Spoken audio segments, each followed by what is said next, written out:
ആ മഹാനായ അബൂബക്കർ ശിബിലി റളിയല്ലാഹു തആല അൻഹുവിന്റെ അടുക്കലേക്ക് ഒരു മനുഷ്യൻ വന്നുകൊണ്ട് പറയുന്നുണ്ട്, യാ സയ്യിദി ഇന്നി ഉരീദുൽ ഹജ്ജ്, ഞാൻ ഹജ്ജ് ഉദ്ദേശിക്കുന്നുണ്ട്, ഞാൻ ഈ വർഷം ഹജ്ജ് ചെയ്യാൻ ഉദ്ദേശിക്കുന്നുണ്ട്.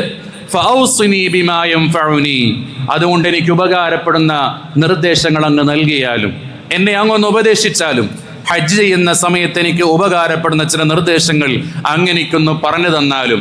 ആ സമയത്ത് ആ മനുഷ്യൻ പറയുന്നുണ്ട്, വദഉല്ലാഹ ലി, എന്നിട്ട് റബ്ബിന്റെ മുന്നിൽ എനിക്ക് വേണ്ടി അങ്ങൊന്ന് ദുആ ചെയ്തു തന്നാലും എന്ന് മഹാനായ അബൂബക്കർ ശിബിലി റളിയല്ലാഹു അൻഹുവിനോട് പറഞ്ഞപ്പോൾ മഹാനവറുകളുടെ മറുപടി, ഇജ്അൽ, മോനെ നീ ഹജ്ജിന് പോകേണ്ടത് എങ്ങനെയാണ്?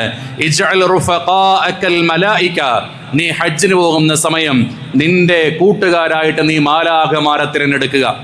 നിന്റെ കൂട്ടുകാരായിട്ട് നീ മാലാഖമാരെ തിരഞ്ഞെടുക്കുക. എന്താണ് ആ പറഞ്ഞതിന്റെ അർത്ഥം? മാലാഖമാർ എന്ന് പറയുന്നത് തെറ്റുകൾ ചെയ്യാത്തവരാണ്. തെറ്റ് ചെയ്യുന്ന ഒരു മനുഷ്യന്റെ അടുക്കലേക്ക് തെറ്റ് ചെയ്യാത്ത മാലാഖമാർ വരില്ല. അതുകൊണ്ട് തന്നെ നീ ഹജ്ജിന് പോകുന്ന സമയത്ത് തെറ്റുകളൊന്നും ചെയ്യാതെ അള്ളാഹുവിന്റെ മാലാഖമാർ നിന്റെ അടുക്കലേക്ക് വരുന്നതിനെ തടയുന്ന യാതൊരു പ്രവർത്തനത്തിലേക്കും നീ ചെല്ലാതെ നീ മാലാഖമാരെ കൂട്ടുകാരായി കിട്ടണം എന്ന ആഗ്രഹത്തോടു കൂടി ഹജ്ജിന് വേണ്ടി പുറപ്പെടുക.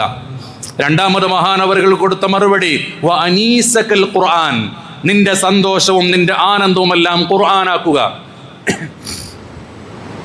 നിന്റെ സന്തോഷവും നിന്റെ ആനന്ദവും എല്ലാം പരിശുദ്ധ ഖുർആനാക്കുക. ഹജ്ജിന് പോകുന്ന സമയത്ത് മറ്റു ലക്ഷ്യങ്ങൾ പാടില്ല. ഷോപ്പിംഗ് ചെയ്യണമെന്നോ അവിടെ വെച്ച് ഇന്ന വ്യക്തികളെ കാണണമെന്നോ അല്ലെങ്കിൽ അവിടെ സമയം ചിലവഴിക്കേണ്ടത് ഈ രൂപത്തിലാണോ എന്നുള്ളതല്ല. പരിശുദ്ധ ഹറമിൽ ചെന്നാൽ 3 ദിവസത്തിൽ കൂടാതെ എന്ന് വെച്ചാൽ 3 ദിവസത്തിന്റെ ഉള്ളിൽ ഒരു ഖത്തമെങ്കിലും തീർക്കണം എന്നുള്ളതാണ്. അങ്ങനെ നീ ചെല്ലുന്ന സമയത്ത് അവിടെ നിന്റെ കൂട്ടുകാരായി നിനക്ക് ടെൻഷൻ വന്നാലും നിനക്ക് സന്തോഷം വന്നാലും ഖുർആൻ എടുത്ത് മറിച്ചുകൊണ്ട് നീ ഖുർആൻ ഓതിക്കൊണ്ടേയിരിക്കുക. വസാദകൽ യഖീൻ, അവിടെ ചെന്നാൽ നിന്റെ ഭക്ഷണം തഖ്വയാണ്, അവിടെ ചെന്നാൽ നിന്റെ ഭക്ഷണം തവക്കുലാണ്. ഞാൻ എൻ്റെ റബ്ബിന്റെ ദർബാറിലാണ്, എൻ്റെ അള്ളാഹുമായിട്ടുള്ള സംഭാഷണത്തിലാണ് എന്ന ചിന്തയോടുകൂടിയാണ് നീ ഹജ്ജ് ചെയ്യേണ്ടത്. എല്ലാത്തിൻ്റെയും അപ്പുറത്ത് നിന്റെ ഉദ്ദേശം എന്ന് പറയുന്നത് അള്ളാഹു ആകണം. അള്ളാഹുവിന് വേണ്ടി നീ ഹജ്ജ് ചെയ്യുക.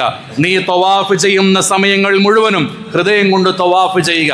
ഈ സമയത്ത് ഇങ്ങനെയാണ് മോനെ നീ ഹജ്ജിന് പോകേണ്ടത് എന്ന് പറഞ്ഞുകൊണ്ട് ഈ മനുഷ്യനെ അബൂബക്കർ ശിബിലി റളിയല്ലാഹു തആല അൻഹു യാത്രയാക്കുകയാണ്. എൻ്റെ വിഷയത്തിൻ്റെ മർമ്മ പ്രധാനത്തിലേക്ക് ഞാൻ ഇനിയാണ് പ്രവേശിക്കുന്നത്. ഈ മനുഷ്യൻ ഹജ്ജ് ചെയ്ത് തിരിച്ചു വന്നു, മഹാനവറുകളുടെ അടുക്കലേക്ക് എത്തി. എന്നിട്ട് മഹാനവറുകളുടെ ബർക്കത്ത് കിട്ടാൻ അവിടുന്ന് സ്വീകാര്യതയ്ക്ക് വേണ്ടി ദുആ ചെയ്യുന്നതിന് വേണ്ടി മഹാനവറുകളുടെ അടുക്കലേക്ക് ചെല്ലുകയാണ്. ആ സമയത്ത് മഹാനവറുകൾ ചോദിക്കുന്നുണ്ട്, ശിബിലി ഇമാം ആ മനുഷ്യനോട് ചോദിക്കുന്നുണ്ട്, മല്ലദീ നവൈത ഹൈന അഹ്റംത, മോനെ നീ ഹജ്ജ് ചെയ്ത് തിരിച്ചു വന്നല്ലോ, നീ ഇഹ്റാം ചെയ്ത സമയത്ത് എന്ത് ചിന്തയാണ് മോനെ നിന്റെ മനസ്സിൽ വന്നത്? ഇഹ്റാം ചെയ്ത സമയത്ത് നിന്റെ മനസ്സിൽ വന്ന ചിന്ത എന്താണ്?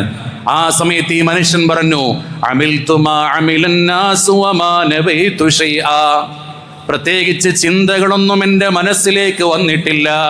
ഞാൻ ഇഹ്റാം ചെയ്തത് എല്ലാ മനുഷ്യരും ഇഹ്റാം ചെയ്തതുപോലെ ഞാനും ഇഹ്റാം ചെയ്യുകയാണ് ചെയ്തത്. ആ സമയത്ത് മഹാനവറുകൾ നൽകുന്ന മറുപടി, നവൈത അന്നക തജറത മിൻ സിയാബിൽ മുഖാലഫതി വൽ ഇസ്യാൻ വഅഖബൽത അലാ ഇബാദതിർ റഹ്മാൻ. ഇഹ്റാം ചെയ്യുന്നതിന്റെ തൊട്ട് മുമ്പ് നീ ധരിച്ചിരുന്ന വസ്ത്രത്തെ നീ എടുത്തു മാറ്റിയില്ലേ? ആ വസ്ത്രത്തെ ഊരിക്കളയുന്ന സമയത്ത് നിന്റെ കൽബിലേക്ക് വരേണ്ട ചിന്ത, ഈ കാലമത്രയും ഞാൻ ചെയ്ത പാപങ്ങൾ, ഈ കാലമത്രയും ഞാൻ ചെയ്തു കൂട്ടിയ തെറ്റുകൾ, ഇതിന്റെ കുപ്പായം ഞാൻ എൻ്റെ ശരീരത്തിൽ നിന്ന് മാറ്റിവെക്കുകയാണ്. എന്നിട്ട് വെള്ള തുണിയോടുകൂടി ഇഹ്റാം ചെയ്യുന്ന സമയത്ത് നിന്റെ ഹൃദയത്തിലേക്ക് വരേണ്ടത് എൻ്റെ റബ്ബിലേക്ക് അടുക്കുവാനുള്ള വസ്ത്രത്തെയാണ് ഞാൻ എൻ്റെ ശരീരത്തിലേക്ക് ധരിക്കുന്നത് എന്ന ചിന്തയാണ് മോനെ നിന്റെ മനസ്സിലേക്ക് വരേണ്ടിയിരുന്നത്. വഅന്നക നസഅത സിയാബദ് ദുനിയാ വലബിസ്ത സിയാബൽ ആഖിറതി കമാ യുഫഅലു ബിൽ മയ്യിത്തി. മോനെ നീ ആ വസ്ത്രം ധരിച്ച സമയത്ത് ഇഹ്റാമിന്റെ വസ്ത്രം ധരിക്കുന്നതിന് ചില പ്രത്യേകതകളുണ്ടല്ലോ. നിന്നെ എങ്ങനെയാണോ കഫംപുടയിൽ പൊതിയുന്നത് അതുപോലെയാണല്ലോ നീ ഇഹ്റാമിന്റെ വസ്ത്രം ധരിക്കുന്നത്. ഒരു ഭാഗത്ത് നിന്ന് മറ്റേ ഭാഗത്തേക്ക് ചുറ്റുകയാണ്. ഇതുപോലെ അവസാനമായിട്ട് നിന്നെ ചുറ്റുവാനുള്ളതാണ്. അതുകൊണ്ട് നിന്റെ ഇഹ്റാമിന്റെ വസ്ത്രം എന്ന് പറയുന്നത് നിന്റെ കഫംപുടയാണ്. ഇത് നിന്റെ അവസാനത്തെ വസ്ത്രമാണ്. ഈ ചിന്തയിലാണ് മോനെ നീ ഇഹ്റാം ചെയ്യേണ്ടിയിരുന്നത്. ഹജ്ജിന് വേണ്ടി പുറപ്പെടുന്നതിന് വേണ്ടി നിന്റെ വീട്ടിൽ നിന്ന് നീ വാഹനം കയറിയപ്പോൾ, നെടുമ്പാശ്ശേരി എയർപോർട്ടിൽ നിന്ന് നീ വാഹനം കയറിയപ്പോൾ നിന്റെ മനസ്സിലേക്ക് വരേണ്ട ചിന്ത എന്താണ്? ഞാൻ യാത്രയിറങ്ങുന്ന സമയത്ത് ദുആ ചെയ്യാൻ ഉസ്താദുമാരുണ്ട്, എന്നെ യാത്രയാക്കാൻ എൻ്റെ നാട്ടുകാരുണ്ട്.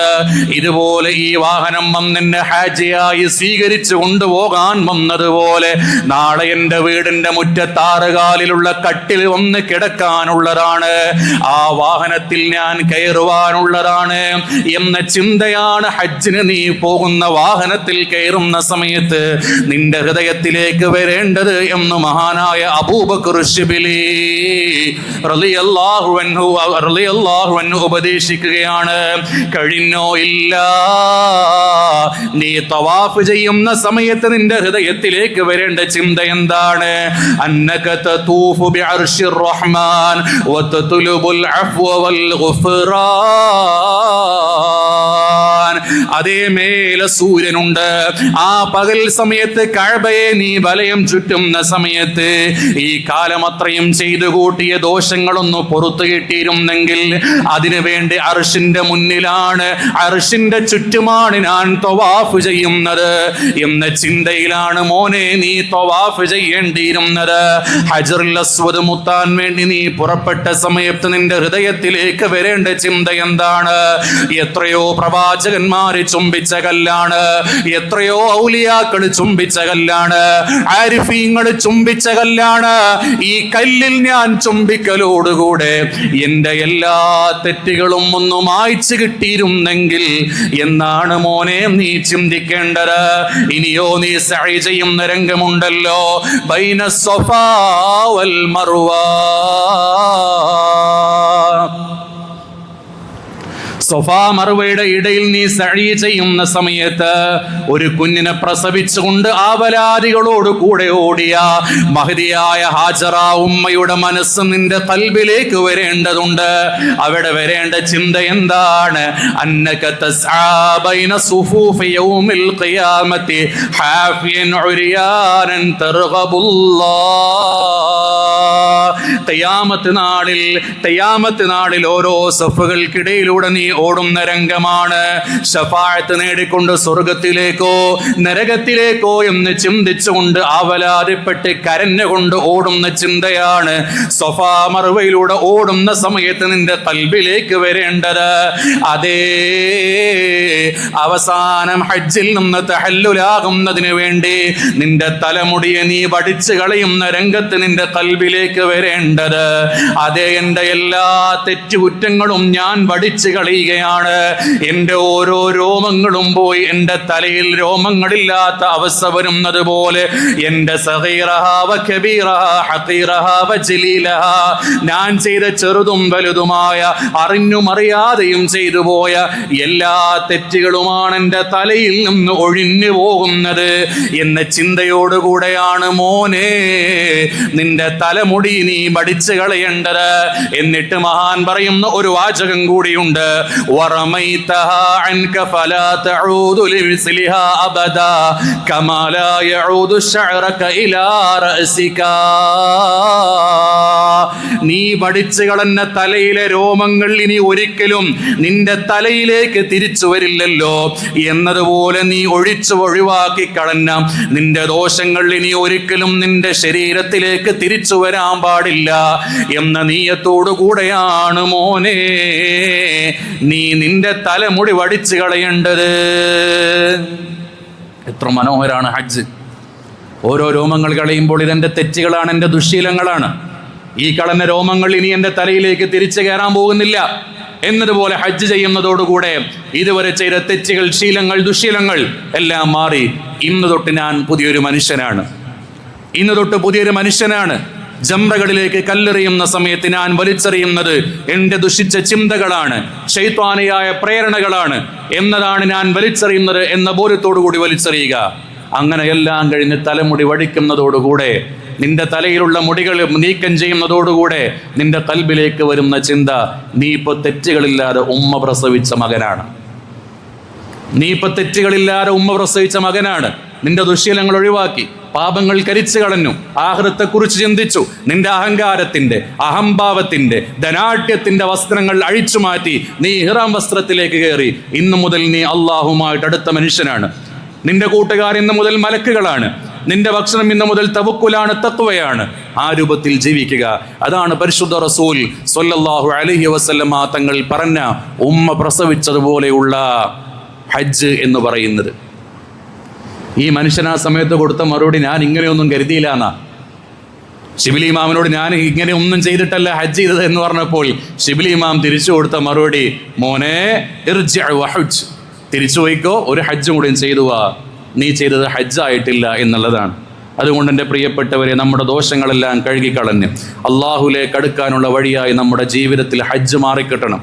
അതുകൊണ്ട് ഹജ്ജിന് പോകണമെന്ന് ആഗ്രഹം വരണം. ഹാജിമാരെ കാണുന്ന സമയത്ത് ബഹുമാനിക്കണം. ഹജ്ജ് ചെയ്ത ഹാജിമാർ ഈ രൂപത്തിലുള്ള ജീവിതം മുന്നോട്ട് വെക്കണം. ഞാൻ സാധാരണ മനുഷ്യനെ പോലെയല്ല, എല്ലാ തെറ്റുകളും കഴുകി വന്നവനാണ്. അതുകൊണ്ട് ഹജ്ജ് കബൂലായി എന്നതിൻ്റെ അർത്ഥം എന്താണ്? അവൻ്റെ നാവിൽ നിന്ന് മധുരമുള്ള വാചകമേ വരൂ എന്ന് പരിശുദ്ധ റസൂൽ സ്വല്ലല്ലാഹു അലൈഹി വസല്ലം തങ്ങൾ പഠിപ്പിക്കുന്നുണ്ട്. ഹാജിയായി എന്ന് പറഞ്ഞാൽ അള്ളാഹുവിൻ്റെ അടുത്ത അതിഥിയായി എന്നാണ്. ആ രൂപത്തിൽ ജീവിക്കണം. അല്ലാത്ത നമ്മളൊക്കെ ഹജ്ജ് ചെയ്യാനുള്ള കൊതികളുമായി ജീവിക്കണം. അള്ളാഹു തആല നമുക്ക് ഹജ്ജ് ചെയ്യാനുള്ള തൗഫീഖ് നൽകി അനുഗ്രഹിക്കുമാറാകട്ടെ. അധികം വൈകാതെ ആ ഭൂമിയിലേക്ക് എത്താൻ, നമ്മുടെ സ്വപ്നങ്ങളെല്ലാം സാക്ഷാത്കരിക്കാൻ അള്ളാഹു തൗഫീഖ് നൽകി അനുഗ്രഹിക്കുമാറാകട്ടെ.